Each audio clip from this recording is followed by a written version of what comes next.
subscribe. The Angry Ops Guy podcast, featuring Mike and Christina, pushing the ops machine forward no matter the grind. Real talk, real stories, and hard truths from two battle-tested pros.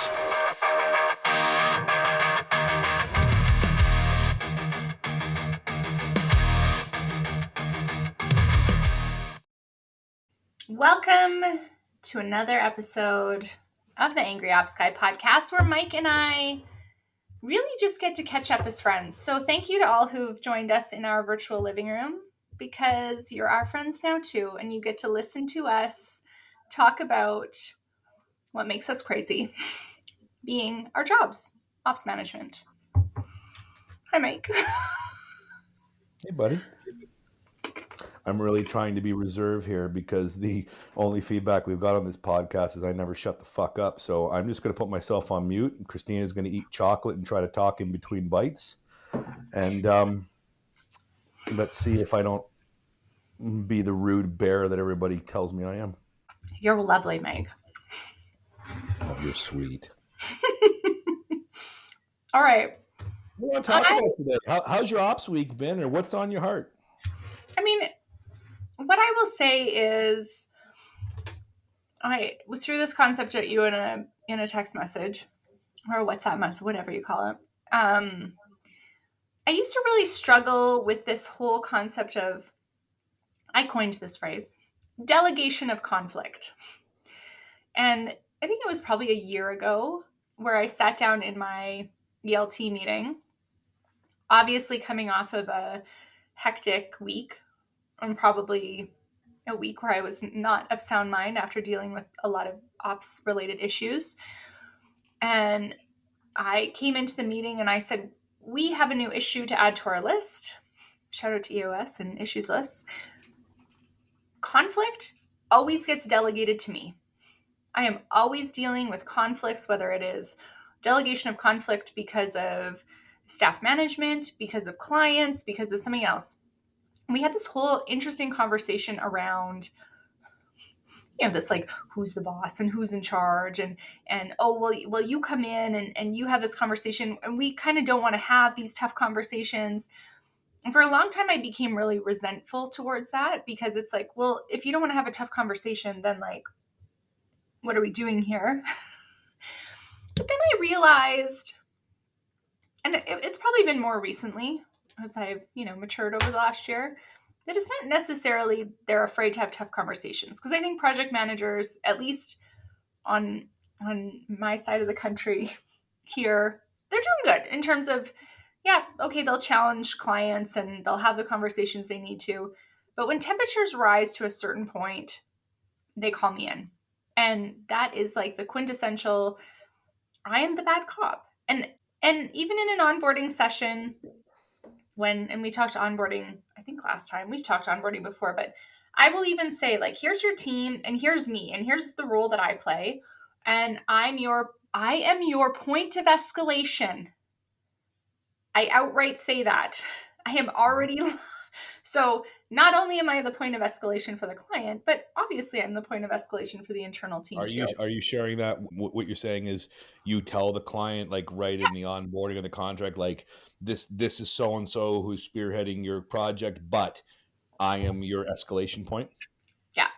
I'm your point of escalation. And I talk about coverage, like, should this person be away? I'm obviously going to step in and cover and those things. But I pinpoint that right there. I'm your go-to. If something goes crazy, you're going to see me. So anyways, that all going back to say, I feel like for me, the week has been a little bit of that, maybe the head of bad cop or delegation of conflict. And so I don't know, Mike, just bringing that concept over to you as a moment of reflection. And, I know you play bad cop over there sometimes. And why is that so, I guess, intertwined in the role of ops manager? And is that why we're angry? Well, there's a lot to unpack there, right? Because, I see. I have a different opinion. I don't think anybody wants to deal with conflict, right? There's very few people that have this the default DNA to say, God, I thrive under conflict.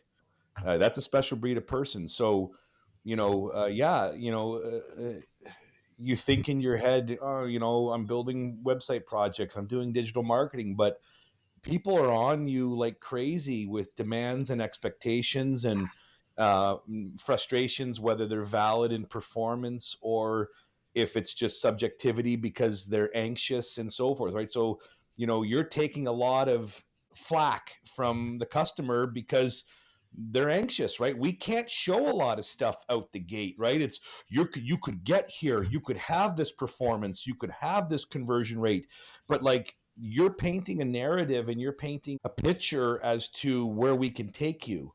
That's hard for people to see until they can see the reality, whether it's in data or the website design or something actually performing, which turns into business. So they're going to be on you like crazy. Yeah. Um, and then let's be honest, a lot of the people that we work with are not battle hardened vets that are 40, 50, 60 years old. We work with a younger generation because that's the generation that understands digital marketing, understands technology, understands social media, whatever it may be. So, and let's be honest, were you, when you were, let's just say 25 years old, did you have tough skin to get yelled at by a customer, to be told you're stupid or what the fuck's the matter with you or whatever else? Because when people are angry or emotional, they'll say anything and they don't care what they're going to say, right? And now in today's world, they do it through email more than ever. And then again, that's a whole other topic about how not to read between the lines of an email and try to understand somebody's tone. But it takes time and experience to be able to take the assault of some of delegation of conflict. Yeah. And also, let's be honest, when you're a strong ops leader, whether that's perceived or you have demonstrated that, or maybe you are the the person that always says, "Bring it to me, I'll handle it." People get comfortable with that, Yeah. and so now deflection turns into, "Well, Michael handle it." Yeah. Christina will handle it, and let's be honest, who doesn't matter who they are, and I'm not saying that to poke at people that have to need support of the leadership. That's what leadership is, but it's easy to pass anything off, right? Hey, Christina, here's this folder. Yeah. Have a nice day. It's off my plate Yeah. because I think we naturally as humans, we want to deflect and we want to get rid of stress, right? You don't want stress because stress, central nervous system, anxiety, triggers, whatever Yeah. it may be. Let's be honest, the younger generations are I think a little bit more sensitive. Like, I think I've told you this just in friendship, but like my Peter one time got so angry at me over something which was stunting my growth, and I was having a tough time in life, but I was kind of leaning on him too much. And Yeah. and this was not like Mike 6 months into my job. And I kind of went backwards for a brief moment, and he got mad. And it wasn't mad. I don't think it was mad at like, you're a what. It was disappointment and frustration that he knew my potential and he knew what he needed me to take off of his plate, and I was now bringing it to his plate. So Yeah. deflecting conflict. And Yeah. so my point with that is he took his pen, and this is the only times I've seen Peter get angry, and he took it and he was like, for fuck's sakes. And it was just like a moment of reflection, and he smashed the pen on the table in front of him, and I was away from him, but it bounced up in the air like this, but it startled me. And my point with that being what was, he told me in that moment, he's like, I pay you to do this, and I need you to do this. So Hmm. basically, handle your shit, handle your department, because I pay you to do that, and I know you can do it. Yeah. And I didn't take it as, why are you attacking me, whatever, but it straightened my shoulders. Like, you wouldn't believe. It was like, I've just upset my Yeah. ownership, and Mike, figure it out. But my point with sharing that is that it wasn't acceptable to deflect basic 101 things to Peter that I had the autonomy, control, experience, and maturity to do, and I just didn't want to do it.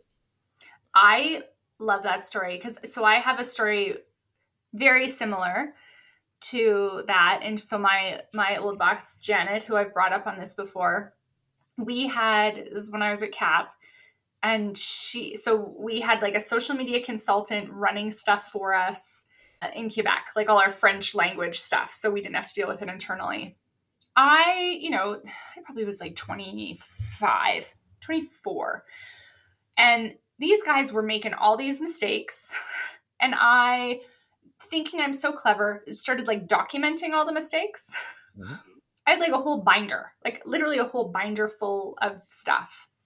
Again, this was my project to manage. I was leading social media. And so one day I go and walk into our office. Okay, Janet, I just want to talk to you about this like consultant, and like here's all the issues I have with them, and like here you go. Right? Very simple. Here you go. You deal with it. You have the tough conversation, Janet. Bye. Have a great day. She like opened, I remember she opened the binder and she's sitting at her desk and I'm standing at her office. She opened the binder, she kind of flipped through a few pages and she looked at me and she said to me, "You know what, Christina? Sometimes you just need to be a bitch." And at first I was like, holy shit, like what? But I still think I have used that example with staff looking for growth too. And it wasn't about, oh, go be an asshole. But it was about sometimes you need to go have a tough conversation. Clearly, by this binder full of stuff, there's lots of things they need to work on and do. And I remember just being looking at her going, okay. And she said, she she calls her assistant, which was like the whole team's assistant, and she said, Lorraine, I want you to book Christina on a flight to Montreal tomorrow and set up a meeting with X agency, and she's going to have a conversation with them in person. Wow. And here again, I felt young. I mean, again, kudos to Janet. She gave me a lot of responsibility for a young woman. And there I was. I was on a plane the next day to Montreal to fix the issue. And I had to be a big girl and have a tough conversation with this agency. And you know what? After that, it was great. And Nice. they had a respect for me, and I had a mutual respect for them. And again, reading between the lines and looking at the situation, they had been very passively managed before. Then you had someone who came in who really understood and knew the political implications, also knew social media really well. Now all of a sudden I'm asking tough questions, so I'm making them feel very threatened as an agency, so they've got their backup. So there's just this like natural conflict because we haven't had a chance to build a relationship. Kudos to my boss who just sent me there to be a bitch, to get it done, to build a relationship, and then we were good. I mean, kind of ties back to your point too. Don't read between the lines of emails, because it's the number one thing I say is you need to pick up the phone. I've Can I had just like, say to you, high five, woman, because I tell that all the time to our team as well, and I have to remind myself. Another lesson my Peter told me is like I'm an email guy because I believe I can articulate myself better in emails because I type novels. I'm very much like Jack. It's like I can get I'll do long form, but you get Mike. But mhm, he even said, he goes, Mike, you're not getting anywhere with this customer. You're frustrated. What's the matter? And I tell him, pick up the phone mhm, because people will not talk to you in person, on camera, in a boardroom, or on a phone the same way they think they can in an email. yeah, And you and I have seen this way too many times where you get that, Christina, I don't know what's going on over there, and I'm not really happy with you guys, and something's going to change, or we're going to pull the plug. And you're like, hey, John, it's Christina. How are you? Let's talk about that email. Oh, Christina, hi, how are you? Thanks for calling me. Oh, John, you're looking pretty tough now. And my point being is everybody wants to hide behind the screen. First yeah, off, you want to resolve conflict, no matter how senior you are, pick up the phone and have a one-to-one adult conversation with a person and understand what the true issue is. Because half the time it ain't even about CIPR, WSI Command X. They're having a bad day. They misread your email. So pick up the phone and have that conversation. And if that doesn't work, then your superior, your next escalation point. Look, I've tried this because again, and this is going to be the Peter podcast of advice, but this is where he's really helped me over the years. And he goes, Mike, I have a rule. And I'm like, what's that? And he's like, if you're going to bring a problem to me, the first thing I'm going to ask you is, did you try to solve it one to two different ways? Did you go online and try to solve it? Did you connect with a colleague and try to solve it? And if you can come to me and show me or share with me that you tried one, two, three different ways to be able to solve this and you can't, you have my undevoted attention. But until you can tell me that you've tried, don't bring the problem to me. And again, like ops leadership, ops management, or even ops people, you Yeah. must be able to problem solve. That's what the job is. It's Yeah. problem solving all day. Maybe I'll close my first rant here with saying the first step of problem solving and solving this is listening, Oh, there you go. which I don't do. So I could clearly, as I look at the clock here, and you probably said like, Mike, give me a minute and a half. I just gave you 5, but it's listening. What Yeah, is the real problem? Because again, with this deflection, maybe it's a customer facing. The first step is let that customer rant and rave, because you have to process what is actually going on. And to be honest with you, most customers and maybe even employees, they just want to be heard. totally. Let them go. Don't let them take 2 hours to tear you a strip. But the point with that is, it's like you don't let them demoralize and berate you, but Yeah, let them get it. Let them get it out, because half the time it's just that, and then you figure out that their dog went to the vet this morning, their child has pneumonia, and they just lost a huge key account, and you were the whipping boy or girl that got the brunt of the stick today, and they're not even totally. pissed off at you for what you emailed them. Totally. So understand what you're getting into.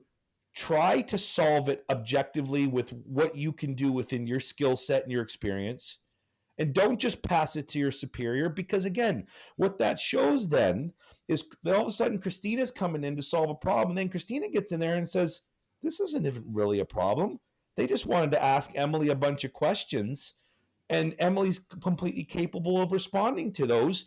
But now it looks like Emily griped at Christina, but now Emily, as the example of the ops person, Yeah, now has lost the confidence of the customer because, oh, things got a little tough, Emily, and now you went to the big girl Christina to knock me down. No, you have a job as a manager to build a relationship, and this is where I want to tie it back to what you said. You have to build relationships with people, and that's the value proposition we talked about in other episodes, which is service and tactics are service and tactics. Relationships are what allows retention and strategic partnerships. And what they're also seeing in those instances is, how is that manager that Christina or Mike appointed and said with confidence, this is the ass kicker that's going to run your project, manage your campaign, or whatever. They're testing them to see, well, did Christina go to bat for them, or is that a flash in the pan? yeah. When it's interesting, and I mean, it's probably the point for listeners in ops or trying to be in ops need to take home is exactly that. If someone is escalating to ops, there is a message. It's the same cheeky business of like, I'm going to CC my boss on this, right? When you're throwing a I CC, hate that. like, I right, hate that. there is like a level of shade to that, right? We all know what that means. So if you're pulling the boss in, or if you're, because again, I think there was probably a time in my operations career where I did want to be pulled in for everything because I didn't have a level of trust yet with the team.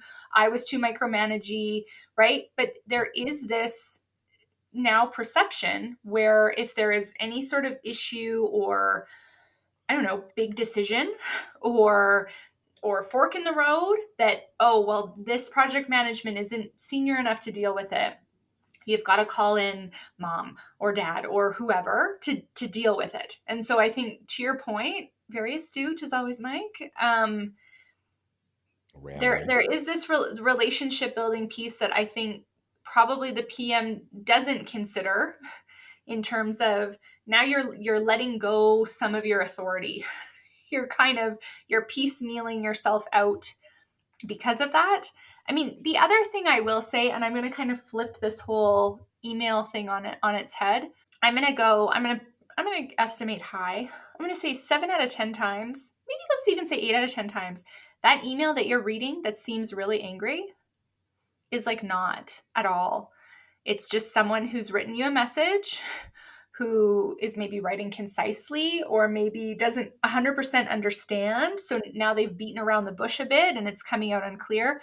Maybe you're coming to the table, and maybe you're the one with the sick kid and the hurt dog and the broken down You car have and you have the same perfect storm that's happening in your world, in your head, that they have brought to you, and then right?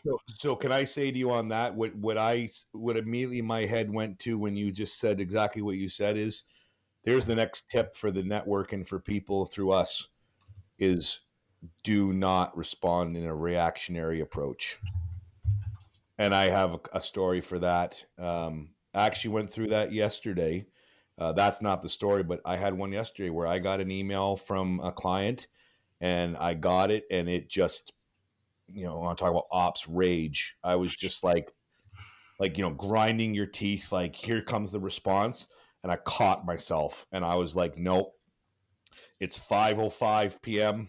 Me replying now is not going to make a difference Right. between more. I'm tired. I'm mentally stressed. I've had a long day. I'm going to say something that's going to be, bad. I left it alone, and I'm glad I did, because I looked at it in a whole other light today. I still haven't responded, Yeah. because I'm still formatting my words, but it's not as bad as I thought it was, and I will make it worse if I respond the way I think I was going to. So, Right. to your point, if you have email, which is the primary communication for all of us, because let's be honest, since COVID, we have gotten away from boardroom meetings, we have gotten away from even conference calls. It is all email now, and then Zoom calls is the other thing if you get them. But if you don't like something, put it down for at least an hour.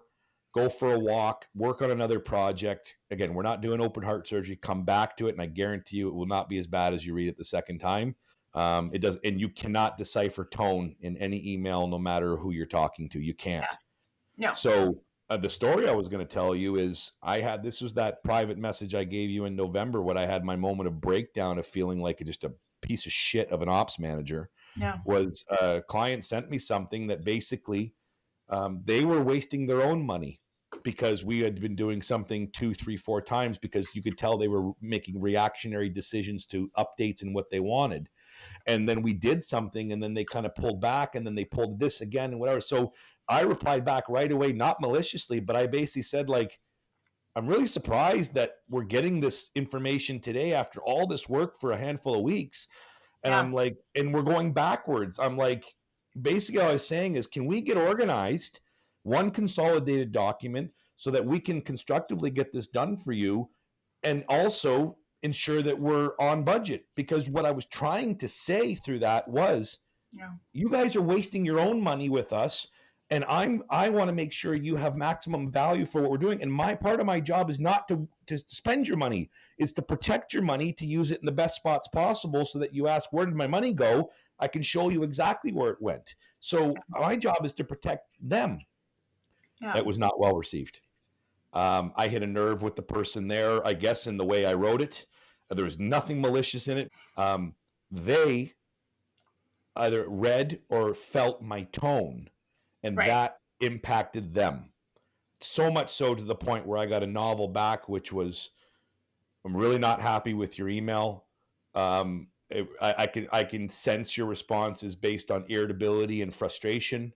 Oof. That really impacts me, when you do that. And da da da da da. And again, I read it, and take over for a moment and please paraphrase, because I had my moment of over. But what did I say to you? Because I needed an outlet that day, and I literally reflected to you, and give the Coles notes of what I said to you, because I know what I said, and I'm not afraid to allow you to share it, because that's the human element. What did I say to you? Like, I was broken when I gave you Yeah. that call. Yeah. I mean, this is the other piece of, like, we're humans too. Like, Yeah. this is my, like, call to, I'm going to share a story after this too. It's like, us people at the agency, we're, like, also humans. And I think, you're to paraphrase or Cole's notes, it's like, yeah, that hits you to your core. You're being polite and summarizing, and I'm going to tell the audience, Yeah. I had a moment before I audio clipped Christina, where I called my digital marketing director in a moment of absolute weakness as an ops manager, and I broke. Yeah. Grown man, 39, and I was in tears. I Yeah. felt so shaken by this, because I do not look. I've said this as a joke on the podcast. Everybody, Mike's angry. He's intense. He's this. He's that. I really, when it comes to customer service, I am completely customer 101. Like, Yeah. I have I have bled for WSI. If you get the analogy, I that shook me to the core, to the point where I literally broke in front of him. I said, "What am I doing wrong that someone can interpret me to be this?" When I know what I'm trying to do to simply help people, and like all that confidence coming out of convention, all that confidence and re-energization, and I felt like the smallest piece of shit in the corner of the room that should be in a feeble position in one response because someone interpreted me wrong in the way I used my words, which was trying to convey how to help them and make sure that we're not wasting money, so that when we're their owners, like, let me look at your retainer, what the hell's all this? And I'm like, yeah, we did that 4 times. And then it's the supplier or the partner's always on the shit list. Always. So I got to protect myself as well. But ultimately, what I'm just simply trying to do, I'm trying to protect you. Yeah. But the point with that is, and then let's get into your story, is just don't reply reactionary. Don't reply immediately unless the server's down and you know it's down. You just got to Yeah. acknowledge it. And we're not doing open heart surgery. Give yourself the time to process what someone had said before you respond in whatever escalation or response you have to give them to eliminate this, the deflection of difficulty or negativity or conflict or whatever it is. So No, totally. so again, if you want to see an overweight 39-year-old blubbering on a Friday afternoon and then going to Miss Christina and saying, tell me I'm okay and I'm not fat and a loser. That's what happened to me a month ago. So have at it. Now, what's your story? Because it's obviously not as pathetic as that. No, okay, I want to go a few places quickly. So also on the like email piece, it's like the number of times where I have then got on the phone or made someone else get on the phone and like the person is fine is like alarmingly high. So it's like you read this email and you think, oh my God, they're horrified at me or they're mad or they're whatever. And you phone them and they were in a rush, they were out the door, they were writing 3 sentences or one word or quickly, and you were in the bad mental health space, or maybe you're insecure in the relationship and you read it away. So like, again, we've said it 100 times, but like pick up the phone because they're gonna, hey, I just got your email, can we just like talk through what you were mentioning there? And they're 100% fine, and then you hang up and you're like, oh, that was fine, that was just I read it weird. So It's also one, very soothing to hear somebody's voice on the phone, because then, to your totally, point, it humanizes it. In a world that everybody is behind a screen now in basically every facet of your life. So totally, just hearing Christina's voice, Mike's voice, which is a familiar voice, a voice that has had confidence, has had trust with you, that drops the shoulders right away, because now you're talking human to human. And most of the time you can resolve conflict if you can talk civilly. And if you can't, and you can really assess that, no, this person's being, what, then you can pull the plug right there if you need to. But you don't, and going back to what you said, you don't want to sit there and go, fuck you, like, I'm going to fire you, client. yeah, And then they're like, Christine, I just wanted to ask you a question and you misread it wrong, but thanks for firing me out of my $5,000 contract. And you and Peter are going, fuck. right. So again, reactionary decision making, reactionary response coming from the reactionary guy, no bueno. Yeah. No, okay, I want to make one other point. I Okay. recently added to my onboarding deck. I brought it up on my other screen so I can remember what it was. But like forming, storming, norming, like that whole sequence. Have you ever heard about this? The forming and storming? No. Okay, I'm sharing my screen, not because anyone else can see, but so you can see. Hang on. We have a new fancy tool for those that are listening that now Mike and I are professionals. Let's see. Okay, so it's this old school graphic, and I use it to like almost make light in my onboarding process. And I talk about we're forming a new team with you, and we're a new team all together, and Rainbow Sunshine's yay. And it's this like graphic from 1965, and it's got all these puzzle pieces they're forming. They're not together, they're all just hanging out. And then you have the puzzle pieces all overlapped, a little bit chaotic, and they're storming. And then you have them trying to fit together, they're norming, and then you have this like final graphic of performing, and they're all match together and they're making a beautiful star. So, I mean, my point here is that I share this in onboarding and I tell a client day one, I'm like, there's going to be some storming. And I want you to be comfortable enough with me where we can have tough conversations and we can challenge each other and you can challenge me. And I tell them the first month, in my experience, can sometimes be messy because I'm going to ask you for a password and you're going to have no idea where that is. And it's going to take us a week and a half to find it. And you're going to be anxious because you wanting to start your stuff right away. I said, Yep. or there's going to be 15 rounds of revisions on a blog because I'm learning your voice and we don't jive yet. But we're going to get there and we're going to move together. So I like purposely put out to the client that I don't want you to be afraid to have a tough conversation with me because I'm not afraid to have a tough conversation with you. Now this becomes like a backbone for me as bad cop, but it also now gives the project manager who's at this onboarding meeting at the same time this ability to kind of cheekily be, oh, I guess we're storming. Oh, remember when Christina talked about storming? And they kind of get to like shrug it off and laugh about it, but still be able to have a tough conversation. I think it is so important because, again, now we're giving permission to do that. You're going to build rapport. Every client that I have had a good storm with, and we're respectful about it, and it's not like screaming at each other, but like we're challenging one another, are always my longest term clients. They're the ones that stay because we've built this respect around each other. We get each other and we can move We've forward. also So, seen the good and the bad, right? And again, yeah, just like a relationship, if you could persevere through those growing pains, is what I call it, then that bond and that, to your point, that relationship, that partnership, I don't want to say it's unbreakable. That's optimistic, but yeah, if you've gone through shit together, then nothing's going to really phase you, right? And it's, we dealt with this and we get through it. And you look, nothing's all sunshine and roses, right? Like, you know, I want to take this. I want to take this back to something you said at the beginning and not lose sight of it. You said is like, why are we jaded, or why are we the bad cop, and why does it come to us and whatever else? And I've been thinking about that through this whole podcast, listening to you and ranting over here, but I think part of that as well is, why does it come to us, or why does ops seem to get more brunt of it versus a marketing department? yeah. Sorry, no, that's not fair to say because marketing department is part of ops. But let's say let's use operations versus sales. Mhm. Okay, why does sales not get shit other than a yes or no? Because we didn't like your price and didn't like your pitch. But that's the Right. extent of it. Nobody's ever like, God damn it, Peter Pilarski, you're just such an idiot, and why is nothing working? Never happens in sales. Mm-hmm. Happens day one of ops. It does. True. Hi, It's this is true. really nice to meet you. Go F your. Okay, this is going to be a Oh, great relationship. Can't wait. what do you mean I bought this? I thought I bought being number one on Google. That it's like, hey, welcome for your PPC campaign. Yeah, when are we going to get first page rankings for SEO? You did not buy SEO. Not buy SEO. We spent 6 months selling you PPC. This is not a start. That's why you need to have onboarding presentations that remind people what they bought.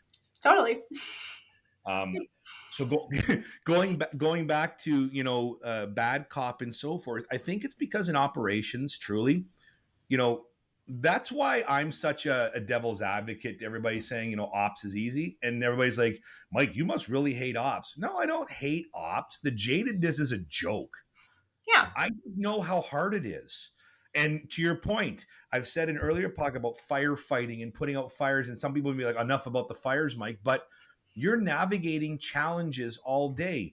And a lot of that is making sure that these projects, like a car's engine, they always are breaking. They always are having hiccups. They're always burping and farting. Like there's so much you can't control. And an ops manager wants to control everything. So we're the bad cop because we got to say the reality of what it is. A salesperson paints a positive narrative to sell something. Sorry, it's the Yeah. truth. If you do this and you invest in us, we're going to take you there and come along on my back. But then in ops, the reality is this is really how it works. This is really how much work it's going to take to build this. This is all the stuff we need from you so we can even do this.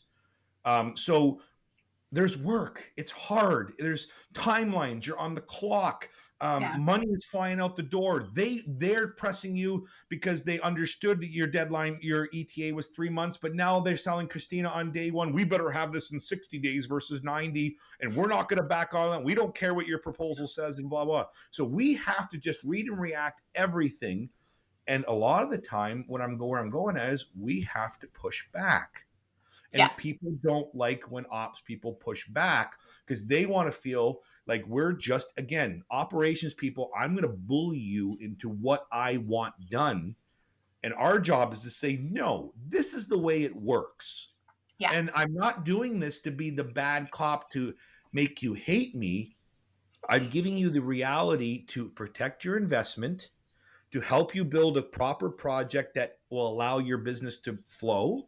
Yeah. And then on top of that, I'm the one that has to bring all of this mess into one controlled box of how it Yeah. can streamline going forward. So that's why I think we are the bad cops. And that's why we get not a bad rap, but why we have to take the brunt of that shit, because we are the people. I call myself the puppet master. I have to pull the strings on Yeah. everything about that project, everything about that account management, everything about that performance review or whatever else. And I got to move all the pieces so that the client thinks it's always going perfectly straight, where we're going, like to your point about the triangles, we're overlapping each other, and Yeah. it's a fragmented mess. And I gotta bring it back to your perfect, everything is aligned to the pixel. Yeah. And then the client wonders why our project is $10,000, because that's what it takes to do. I love So that. I'm going to start saying that in my onboarding though. And my job is to make us get to this aligned. I'm going to start adding that in because and it's just don't true. ask me to come in and do that as a pitch, because the client might just fire you like your staff does. So Okay, so perfect jumping off point into a story that I had this week in terms of ops. Ops knows the reality. We're the pragmatist. We are the living in reality, living in the moment. So we had a unfortunate situation this week where we had signed a contract with a pretty big deal client. We were excited about it, and they've canceled the contract. They pulled out, and not because of us. There was some misalignment internally on their end, and fine, whatever. So the project team comes back to me and talks to me about this, and of course they'll cover the costs of this first month of engagement and whatever and blah blah blah. And this is where I got a bit fired up, because even the project team doesn't understand the amount of time that has already gone into this project, whereas ops does. And so I'm having this kind of, yeah, I won't say heated conversation internally, but I'm pretty fired up going, okay, not only was there time in the administration of setting the project up and getting my team aligned and educating them about it, and starting to build timelines and deliverables. There were some flights scheduled. There were some other administrative costs that came on based on the needs of the client and what they needed from the agency. We had already delivered a session. There was the onboarding session. And I think, the project team kind of went, those are the regular stuff, and we should probably charge for this session with the leaders. And I'm going, absolutely not. Like, there has been a lot of work. And also, I planned for capacity to be on this project, and not just for this month, but for future months. So I've taken away from what, Emily sold something. I started a January 1st date. yeah, I could have yeah. started them December You're 1st. tailoring your entire ops to basically align to ensure that you can take this on, and it changes your whole queue. It changes, your staff allocations on which projects, which suppliers, and which team members are working on X versus Y, and then you basically get the carpet pulled out from under you. Right. And so then I said, well, this is all I'm invoicing for. I start showing, this is where the hours are shown. This is, and the project team says, oh, that might be a tough sell. And I said, I don't care. Put me in there. I'm the point of escalation. I'm the administrator on the file. I'm the operations. I will have the conversation with them. This is Yeah. now out of your court. I can speak to the reality. I can speak to the numbers and move from there. And whatever, shit happens, we'll get another new client, and that's not what it's about. But it's about just that you hit the nail on the head. Operations is really the only people internally that truly understand the amount of work that goes into whether a client that's been with you for 15 years or 15 minutes. Yeah. I think also with that,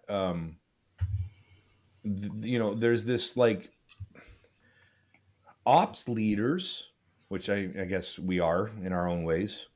Um, we're more in depth to be able to diffuse situations because operational people in operations are specialists on something. Right. PPC, SEO, webmaster, project manager. Operation leaders are salespeople, business development, marketing, production, support, whatever. So, you're a jack of all trades that have a lot of knowledge about this. So again, you can take a conversation with a client, which is contention, and you can use every piece of experience and subject matter you have because you have to look at all facets of it to be able to rebuttal and try to diffuse it versus a project manager that only knows Yeah. web and can do this, whereas I can come in there and look at it from the business side. I can look at it from the contracts. Exactly what you're saying. Like, they're not going to talk like that to the person saying, do you know that, this is all the stuff that we should be charging you for? But you're going to look at it from the business standpoint. Yeah. And that's why the escalation is to you. And that's why that person who has this challenge or rejected the contract or pulled out, they don't get to mess with Christina. Yeah. Like they trying to just and also let's be honest, like ops leaders, they do command respect because I am the leader of ops. I've been through the mud, I've been through the trenches, and also my job is to protect my staff. And I think I don't want to lose sight of that because we're talking about whys and whys. But if you're a true ops leader, you're one of your number one things, obviously customer centric, but your job is to be the leader to show by actions versus Yeah. words that you will protect your staff. And Yeah. if they can also know that this shit's not going to fly on your watch, then that's going to allow employee retention, which we talked about in an earlier episode.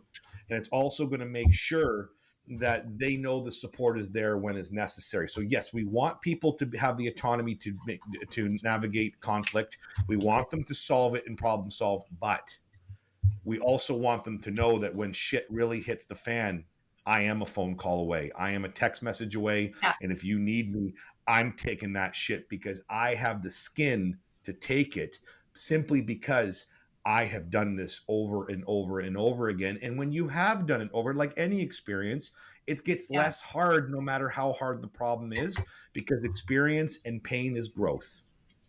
Yeah. So we want to make sure they make problems. And also, let's be honest, going back to team members, you got to get tough. So Yeah. if you're insecure about this, if you're scared of this, you're afraid of this. Remember what I said about Lenny, and I use Lenny as almost my example all the time. But he walked out of the first project management shaking. He was so nervous Yeah. and he's never done that again since day one because he looked at me and he said, "Man, that was scary." And I know I'm repeating myself, and I said to him, "It'll never happen again." Yeah. Because once you do it once, every conflict is the same conflict, but now you have a toolkit in your mind and in your digital marketing booklet to say, I've done this 6 different times. Now, which way worked the best way for me? And now you just tie your response and your solution to the personality that you're trying to get back on track. 100%. I'm bookmarking this protect your staff for episode 9 because I'm sure we both have very interesting stories around. I would love that, and I think it's super relative and important, and it's one of those things that a great ops leader has to understand and learn with time how to do. And like I said, I've shared I think one example of my Peter. I got many other ones, and I'm sure you do. And I think those examples really will hit home with people. So yeah, let's put a pin in that, and we can have some fun with that on the next one. The stories I think will be beneficial. But yeah, protect your staff. It's so hard to find good digital marketing people. If you've got them, the best way you can keep them outside of wages and opportunity is to show that, Christina's a badass. And when I need her, she's there. That's respect. A support system is huge. Yeah. No, And on it's that true. note, we got to get out of here because daycare is expensive. So it's not even daycare. Your kids are like 10, but go with it. Not in the ops lady's budget. Not the ops lady's budget. Peter Pilarski, get out there and get another speaking deal, please. I need Christina past 5:19 p.m. And on that note, I don't even know what the hell we talked about. Christina, did we solve anything today? No, not at all. Well, I won't see you next week, but I hope you have a great Christmas, buddy. You bet. Merry Christmas, buddy. Good luck. Love ya. Bye. Bye. This angry ops guy just needs to unplug.